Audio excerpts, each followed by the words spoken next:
जय हिंद दोस्तों। आज हम लोग ये जो अपना इतिहास है, इतिहास का जो चैप्टर फर्स्ट है उसका ये सेकंड पार्ट हम लोग पढ़ेंगे। यानी कि चैप्टर वन का सेकंड पार्ट पढ़ेंगे और इसमें ये हमारा जो चैप्टर है ये कंप्लीट हो जाएगा। ठीक है, तो चलिए इसमें देखते हैं। हम लोग इसमें देख रहे थे कि इतिहास के जो स्रोत हैं जिनसे हम लोगों को इतिहास के बारे में कुछ फैक्ट पता चलता है, इम्पोर्टेंट चीज़ें पता चलती हैं, उनकी व्यवस्थाएं, सामाजिक, सांस्कृतिक, राजनीतिक व्यवस्थाएं पता चलती हैं। ठीक है, तो उन्हीं के बारे में हम लोग आज और देखेंगे कि ब्राह्मण, आरण्यक और उपनिषद से और कौन कौन सी ऐसी जानकारियां मिलती हैं जो फैक्ट हैं जिनको याद रखना है। उसी उसी को हम लोग देखेंगे। ठीक है, देखिए इतिहास में हम लोग को हर एक चीज को याद ही रखना है, समझ रहे ना। तो जो जो चीजें इसमें इम्पोर्टेंट बता रहा हूँ वो सभी आपको याद रखना है। ठीक है। देखिए ब्राह्मण, आरण्यक और उपनिषद जो है इससे हम लोगों को ये उत्तर वैदिक कालीन जो सामाजिक और सांस्कृतिक जो व्यवस्थाएं हैं उनके बारे में पता चलता है। तो ये आपको याद रखना है। यदि कभी भी इस तरीके से प्रश्न बनता है कि ब्राह्मण, आरण्यक और उपनिषद से हमें कौन से काल की जानकारी प्राप्त होती है, तो आपको याद रखना है उत्तर वैदिक काल से जानकारी प्राप्त होती है। पहला कंडीशन है इसमें जिसको आपको याद रखना है। उसके बाद से आप देखेंगे देखिए यहाँ पे क्या है कि ये जो ब्राह्मण ग्रंथ है ना, उनका जो वेद है, हम लोग जो वेद पढ़े थे जिसको हम लोग सभी को संहिता बोलते हैं, उन संहिता का सबका अलग अलग अपना अपना एक ब्राह्मण ग्रंथ है। ठीक है, तो कौन सा किसका ग्रंथ है, कभी ये इस तरीके से भी प्रश्न पूछा जाता है, तो आप इसको देखेंगे। देखिए ऋग्वेद का जो ब्राह्मण ग्रंथ है वो है ऐत्रेय या फिर कौशितकी। ठीक है, तो आप इसको याद रखेंगे। उसके बाद से है यजुर्वेद। यजुर्वेद का जो ब्राह्मण ग्रंथ है वो है तैत्तिरीय या फिर शतपथ। ये है ब्राह्मण ग्रंथ, याद रखेंगे। कई बार क्या होता है कि मैच करने के लिए इस तरीके से प्रश्न पूछ देता है, तो वो आपको याद रखना है। देखिए सामवेद का जो है ब्राह्मण ग्रंथ वो है पंचविश। उसके बाद से जो अथर्ववेद का है वो है गोपथ। तो ये इस तरीके से आप याद रखेंगे। आगे हम लोग देखते हैं कि पुराण से हमें क्या जानकारी मिलती है। ठीक है, जो ऐतिहासिक चीजें हैं, तो पुराण के अंतर्गत हम लोगों को क्या क्या जानकारी मिलता है। देखिए भारतीय ऐतिहासिक कथाओं का सबसे अच्छा क्रमबद्ध विवरण पुराण में ही मिलता है। नोट में आपको ध्यान याद रखना है कि पुराणों में मत्स्य पुराण सबसे प्राचीन और प्रामाणिक है, याद रखेंगे। ठीक है, मत्स्य पुराण जो है सबसे पुराना है। ठीक है, और सबसे प्रामाणिक भी है। ठीक है, सबसे ऑथेंटिक उसमें जानकारी मिलता है।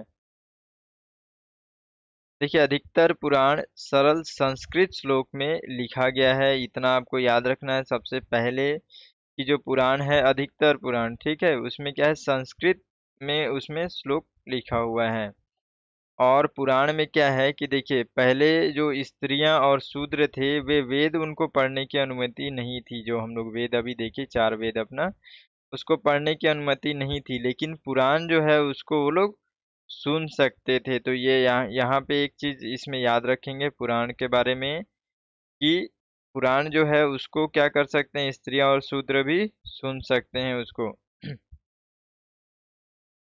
सामाजिक एवं सांस्कृतिक दृष्टि से अग्नि पुराण भी काफी महत्व है। इसमें क्या है कि इसमें है राजतंत्र के साथ साथ कृषि संबंधी विवरण भी दिया गया है। तो अग्नि पुराण में याद रखेंगे ये कृषि वगैरह से रिलेटेड कई बार हिस्ट्री से जोड़ देता है। तो ये आप याद रखेंगे कि इसमें राजतंत्र वगैरह राजनीतिक चीजें तो है ही हैं, साथ ही साथ कृषि का भी इसमें विवरण दिया गया है, बताया गया है, कृषि संबंधी बातें की गई हैं। ये किसमें, अग्नि पुराण में। देखिए और अब हम लोग देखते हैं पुराण और उससे संबंधित जो उस समय वंश थे, उससे जो संबंध रखते हैं उनको देखेंगे। देखिए विष्णु पुराण जो है वो क्या है, मौर्य वंश से संबंधित है। जो विष्णु पुराण है मौर्य वंश से संबंधित है, ये याद रखेंगे। उसके बाद से मत्स्य पुराण जो है वो आंध्र सातवाहन वंश से संबंधित है। जो वायु पुराण है वो है गुप्त वंश से संबंधित है। ये सारी चीजें एक ही जगह पे यहाँ पे हम लोग पढ़ ले रहे हैं, ठीक है, इसको अच्छे से याद रखना, यही सबसे प्रश्न बनता है। देखिए आगे देखते हैं इसमें, बुद्ध जैन और अन्य साहित्य से हमें क्या प्राप्त होता है, किस तरीके की अ, इतिहास में क्या क्या जानकारियां मिलती हैं। देखिए, हीनयान का प्रमुख ग्रंथ कथा वस्तु है, ठीक है। हीनयान है, और एक और है इसी में, ठीक है, महायान करके ही है, महायान है। तो ये सारी चीजें जो है बुद्ध के बारे में हम लोग उसको पढ़ेंगे आगे चल करके, जब बुद्ध से रिलेटेड, जैन से रिलेटेड जो चैप्टर आएगा उसमें हम लोग देखेंगे, ठीक है। तो ये हम लोग जो कथा वस्तु है, ये जो है हीनयान का प्रमुख ग्रंथ है। तो ये आप याद रखेंगे कि हीनयान का प्रमुख ग्रंथ कौन सा है, कथा वस्तु, जिसमें महात्मा बुद्ध का जो जीवन चरित्र इसमें बताया गया है। यानी कि जो हीनयान का जो प्रमुख ग्रंथ है कथा वस्तु, उसमें बुद्ध के जीवन चरित्र के बारे में बताया गया है। और देखिए, जैन साहित्य को क्या कहते हैं, आगम कहते हैं। ये कई बार ये प्रश्न इस तरीके से बना हुआ है, ठीक है। जैन धर्म का इसमें प्रारंभिक इतिहास जो है वो ये कल्प सूत्र से प्राप्त होता है। जो जैन धर्म का जो प्रारंभिक इतिहास है ना, वो किससे प्राप्त होगा, ये कल्प सूत्र से प्राप्त होता है। तो जैन धर्म का जो इतिहास, जो प्रारंभिक इतिहास है, वो कल्प सूत्र से प्राप्त होता है। देखिए ये सब चीजें बहुत इंपॉर्टेंट है, ठीक है, तो आप ध्यान रखेंगे। इस तरीके से प्रश्न बन सकता है एकदम छोटा सा, जैन धर्म का प्रारंभिक इतिहास किससे प्राप्त होता है, वहां पे अब आपको आगम दे देगा, कथा वस्तु, कल्प सूत्र, भगवती सूत्र, इस तरीके से दे देगा। तो आप उसमें आपको कंफ्यूजन हो जाएगा, तो इसलिए आप ध्यान रखना। देखिए अब जैन ग्रंथ का भगवती सूत्र में महावीर, ठीक है, यहाँ पे महावीर के जो जीवन कृत्यों और अन्य समकालिक जो भी उस समय वंश से उनके बारे में यहाँ पे जानकारी दिया गया है। तो जैन ग्रंथ में क्या है, भगवती सूत्र है। और जैन साहित्य को आगम कहते हैं। जैन धर्म का प्रारंभिक इतिहास कल्प सूत्र से प्राप्त होता है, यानी कि जानकारी मिलता है। अर्थशास्त्र के जो लेखक है आचार्य चाणक्य, ठीक है, यहाँ पे चाणक्य लिखा गया है, लेकिन एक तरीके से वो बहुत रिस्पेक्टेड है मेरे लिए खुद भी। तो आचार्य चाणक्य का नाम यहाँ पे देखिए कौटिल्य है, और विष्णुगुप्त भी कहा जाता था। तो इनसे जो है मौर्यकालीन इतिहास के बारे में जानकारी मिलती है, ठीक है। हम लोग ये चंद्रगुप्त मौर्य जो सीरियल वगैरह जो इसमें देखे होंगे, है ना, तो वो सब देखेंगे कि वो पूरा मौर्यकालीन का व्यवस्था ही है, उसी के अंतर्गत आपको आचार्य चाणक्य दिखते हैं, ठीक है। तो आप उनको ध्यान में रख सकते हैं यहाँ पे, कि अर्थशास्त्र के जो लेखक है आचार्य चाणक्य, उनके बारे में मौर्यकालीन इतिहास के बारे में जानकारी मिलता है। उसके बाद से ये ऐतिहासिक घटनाओं को क्रमबद्ध लिखने का सर्वप्रथम प्रयास किसने किया है, कल्हण। ये कल्हण हम लोग बहुत बार पढ़े भी होंगे, हमारे हिंदी में भी पढ़े हैं, ठीक है। इसमें देखिए इनका जो ये जो कल्हण है, ये जो है राज तरंगी इनका जो कृति है, ठीक है। ये याद रखेंगे, इसका मुख्य एक तरीके से अर्थ जो होता है राजाओं की नदी, ठीक है। तो ये जो कल्हण है यही इसी को लिखे हैं राज तरंगी। कई बार इस तरीके से प्रश्न आता है कि लेखक हैं और उनका कृति है, तो वो आप याद रखेंगे यहाँ पे, ठीक है। इसमें क्या है कि प्रारंभ से लेकर के 12वीं सदी तक के कश्मीर के शासकों का वर्णन यहाँ पे मिलता है, ये आपको याद रखना है। अब देखिए जो अली अहमद हैं, जो कि यहाँ पे उनका जो है एक वृत्तांत है, यानी कि एक वृत्तांत, यानी कि उनका भी एक लेख है, ठीक है। एक तरीके से जितना भी उन्होंने ज्ञान प्राप्त किया उस समय, पिछले जो व्यवस्थाओं को देखे जो इतिहास में, वो सभी उसमें वो लिखे हुए हैं, ठीक है, एक तरीके से डायरी। तो वो जो है उनका चचनामा याद रखेंगे, कई बार इस तरीके से प्रश्न बनता है। तो चचनामा जो है वो अली अहमद के द्वारा लिखा गया है, और उसके अंतर्गत क्या लिखा हुआ है, अरबों की सिंध विजय, ठीक है। जो अरब अरब से जो आए थे वो लोग, सिंध विजय, उस समय क्या क्या था, क्या हुआ, ये सारी बातें चचनामा में लिखी गई है। चचनामा को लिखने वाले कौन है? अली अहमद। तो ये जो फैक्ट है, ये सभी फैक्ट बहुत इंपॉर्टेंट है, बहुत अच्छे से आप याद रखिएगा। देखिए आगे, बौद्ध, जैन और अन्य साहित्य से हमें क्या क्या प्राप्त हो, सॉरी ये तो हम लोग अभी देख ही रहे हैं। इसी के अंतर्गत ये लास्ट जो है, लास्ट आप याद रखेंगे कि अष्टाध्यायी जो है संस्कृत भाषा व्याकरण की प्रथम पुस्तक जो है पाणिनि, पाणिनि जो है इन्हीं इनके ये लेखक हैं। ठीक है, पाणिनि याद रखें, कई बार ये इस तरीके से सुने होंगे आप।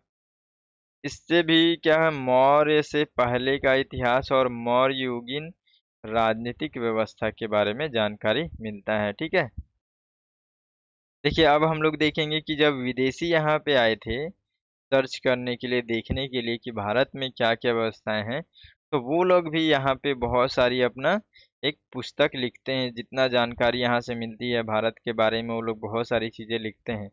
तो उन उन लोगों ने क्या क्या यहाँ से जानकारी प्राप्त किया, उनका क्या क्या पुस्तक का नाम है, ये सारी चीजें हम लोग यहाँ पे देखेंगे।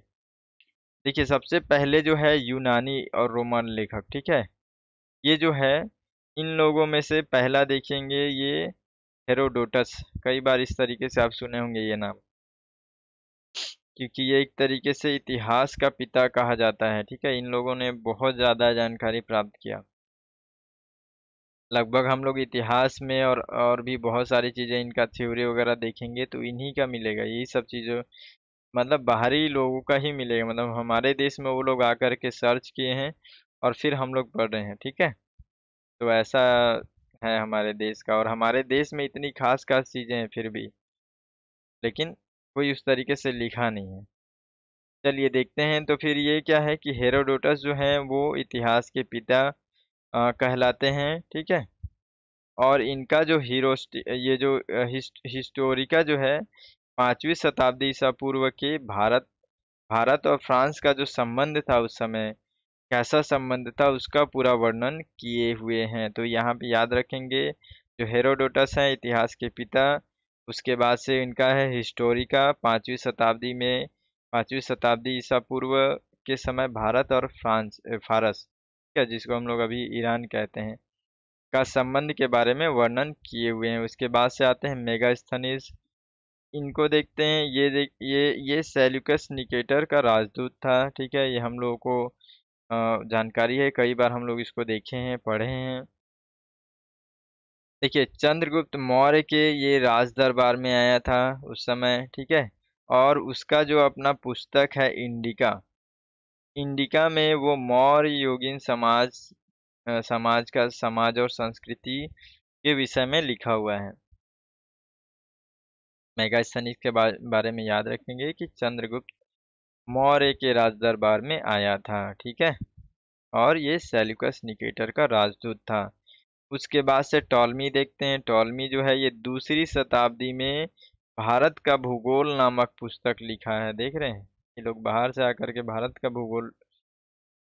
भूगोल के बारे में ये लोग पुस्तक लिख रहे हैं। ठीक है, याद रखेंगे। उसके बाद से देखेंगे ये प्लिनी, इनका देखिए इसने प्रथम शताब्दी में नेचुरल हिस्ट्री नामक एक पुस्तक लिखा है। ठीक है, और नेचुरल हिस्ट्री में इन्होंने क्या लिखा है, ये भारतीय पशु पेड़ पौधे खनिज पदार्थों आदि के बारे में वर्णन किया है। इनका जब वर्णन देखेंगे तो मतलब कितना, मतलब एक तरीके से इनको आश्चर्य लगता था। हमारे हमारे देश को देख करके बहुत ही समृद्ध इस तरीके से इन लोगों ने बताया है। बहुत ही प्राकृतिक सौंदर्य जो प्लिनी है, ये नेचुरल हिस्ट्री अपने बुक में बहुत अच्छे से इसका सारी चीज़ों का एक वर्णन इसमें किया हुआ है। जितना कि हम लोग अपने देश को नहीं जानते हैं, उससे ज़्यादा इन लोगों उसमें लिख दिए हैं। ठीक है, देखिए आगे हम लोग देखते हैं कि जो चीनी लेखक आए थे हमारे भारत में, उन लोगों ने क्या क्या यहाँ से जानकारी प्राप्त किया है। देखिए फाहियान है पहला चीनी लेखक, जो कि यहाँ पे ये गुप्त नरेश चंद्रगुप्त द्वितीय के दरबार में आया था, और ये मध्य प्रदेश के सामाजिक एवं सांस्कृतिक अ, व्यवस्था के बारे में वर्णन करता है। तो ये जो फाहियान है, याद रखेंगे, ये गुप्त नरेश चंद्रगुप्त द्वितीय के दरबार में आया था। ह्वेन सांग देखेंगे, ह्वेन सांग जो है हर्षवर्धन के शासनकाल में आया था। और ये नालंदा जिला में स्थित जो है नालंदा विश्वविद्यालय, उसमें अध्ययन भी किया है ये, ठीक है।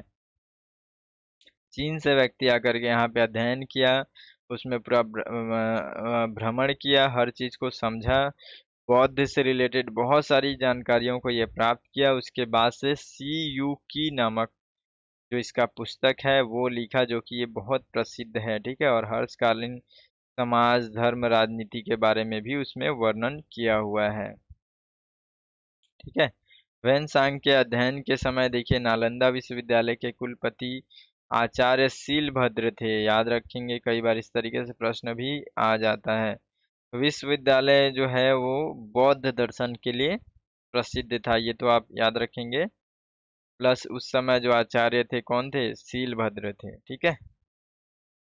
देखिए उसके बाद देखते हैं ये अरबी लेखक जो हैं। अब अरबी लेखक भी यहाँ पे आए हैं, उन लोगों का क्या क्या जानकारी उन लोगों को मिला, देखिए अल बरूनी, ये महमूद गजनवी के साथ भारत आया था, ठीक है।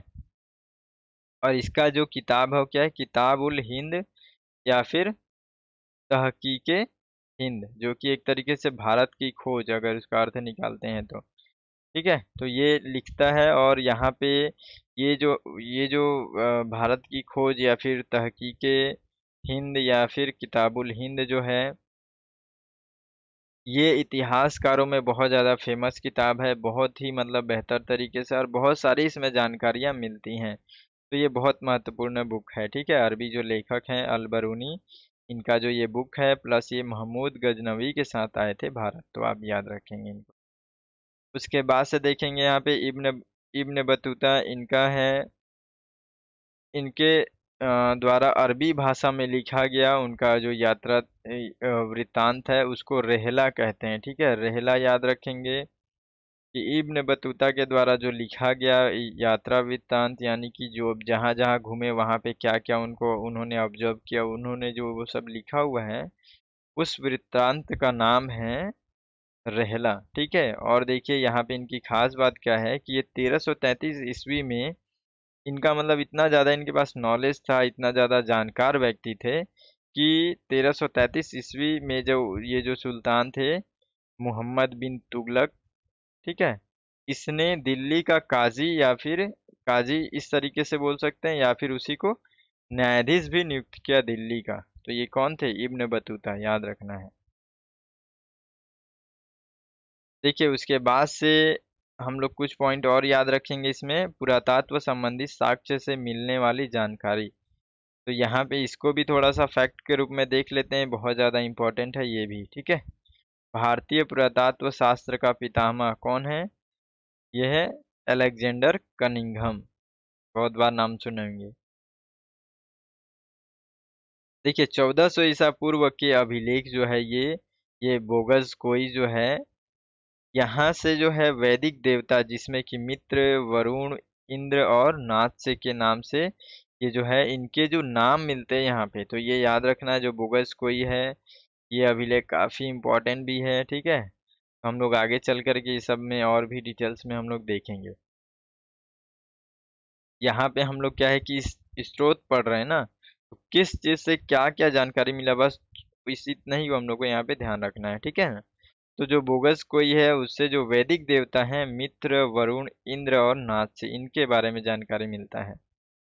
और देखिए यहाँ पे इम्पोर्टेंट है, सर्वप्रथम भारतवर्ष का जिक्र, यानी कि भारतवर्ष जो शब्द है जो कि हम लोग अभी यूज करते हैं, वो हाथी गुफा अभिलेख में सबसे पहले जिक्र मिला है वहां पे, ठीक है। उसके बाद से देखिए सती प्रथा का पहला लिखित साक्ष्य एरन अभिलेख में मिला हुआ है, जो कि यहाँ पे उस समय शासक कौन है, ये भानुगुप्त, ठीक है। तो यहाँ पे सती प्रथा का पहला लिखित साक्ष्य याद रखेंगे, ये जो महिलाओं से रिलेटेड कोई भी चीजें हैं, अब इतिहास से भी जोड़ करके प्रश्न बनाना शुरू कर दिए हैं। तो एरन अभिलेख में सती प्रथा का वर्णन किया गया है। सर्वप्रथम सिक्कों पर, ठीक है, लेख लिखने का कार्य यवन शासकों ने किया था, ये भी याद रखेंगे।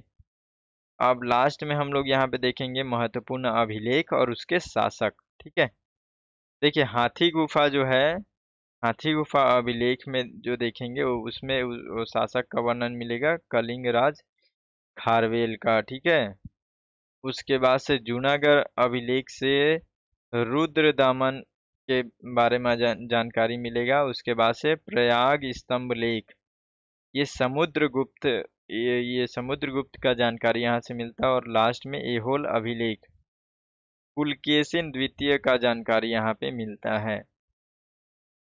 देख रहे हैं यहाँ पे जितना चीज को बताया वो हर एक चीज को यहाँ पे याद रखना जरूरी है। तो इतिहास, अब हम लोगों को डायरेक्टली क्या है कि इतिहास में अगर हम लोग को कंपटीशन एग्जाम का तैयारी करना है तो ये सारी चीजें, ठीक है, अब बहुत अच्छे से याद रखना पड़ेगा। केवल अभी एक चैप्टर है, कि हम लोग केवल एक चैप्टर पढ़े हैं अभी, तो इसमें समझने से ज्यादा आपको याद रखना ज्यादा जरूरी है, ठीक है ना। यहाँ पे ये अभिलेख जो है वो कौन सा अभिलेख किससे जुड़ा है, इसमें कुछ भी समझने के लिए नहीं है, आपको याद ही रखना है। तो आप कंटिन्यू इस तरीके से अब आप भी डिसिप्लिन के साथ स्टडी कीजिए और इसका नोट्स बनाइए। आपको जो इम्पोर्टेंट लगता है इसमें भी और कम कर सकते हैं तो कर लीजिए, लेकिन आप अगर परफेक्टली नोट्स बनाना चाहते हैं तो ये आपके लिए इतना सफिशियंट है। और बहुत अच्छे से उसको 2-3 बार बार बार रिवाइज करके आपको याद रखना है, ठीक है। तो इस तरीके से हम लोग और फिर अगले वीडियो को आगे बढ़ेंगे, ठीक है। चैनल को सब्सक्राइब कर लीजिएगा ताकि आपको जब भी वीडियो मैं अपलोड करूं आपको तुरंत पता चल जाए, ठीक है ना। और ये हमारा इतिहास का जो चैप्टर है वो लगातार इसी तरीके से डिसिप्लिन में चलते रहेगा। इसमें कोई अगर आपको दिक्कत हो रहा है या फिर कुछ भी ऐसा लग रहा है तो आप एक बार कमेंट कर सकते हैं, अगर अच्छा लग रहा है तो लाइक कर सकते हैं, ठीक है। मिलते हैं फिर अगले वीडियो में, तब तक के लिए जय हिंद।